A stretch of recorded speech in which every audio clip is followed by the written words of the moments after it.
আমার দুইটা জিনিস প্রায়োরিটিতে থাকবে যে কয়দিন মন্ত্রী হিসাবে থাকবো। এক, আমার প্রায়োরিটি কুমিল্লা ডিভিশন প্রতিষ্ঠা করা।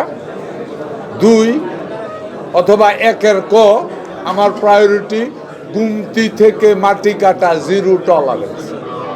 সুতরাং এখানে ডিসি সাহেব আছেন, এখানে এসপি সাহেব আছেন, আপনারা সাংবাদিকেরা আছেন। আমি আশা করব আজকের পরে এই পুরা ঘটনাটা সূর্য ডুবার পরে শুরু হয়। আমার কাছে যতটুকু রিপোর্ট আছে এটা অত্যন্ত দুর্ভাগ্যজনক, দুঃখজনক এবং লজ্জাস্কর। আমি এখানে প্রশাসনের দুইজন বড় কর্মকর্তা আছেন। আমি আশা করব যে আজকের পরে থেকে ইনশাআল্লাহ থেমে যাবে না। আজকের পরে থেকে এক ফোঁটা মাটিও গুমতি থেকে কেউ কাটতে পারবে না। কুমিল্লার প্রশাসন এই ব্যাপারে জোরালো ভূমিকা রাখবে, এটা আমি আশা করি এবং আপনাদের সহযোগিতা চাই।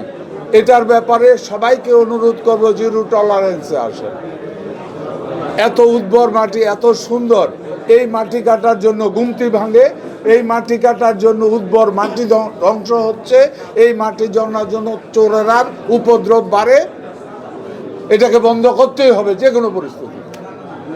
সরি, আমি এভাবে একটু লাইট টক করি মধ্যে মধ্যে, কারণ সত্যি মাটি কাটাটা আমাকে প্রচন্ডভাবে বার্ন করেছে। আমার এই মাটি কাটাটা প্রচন্ড। খবরের কাগজ, নিখাদ, নির্ভীক, নিরপেক্ষ।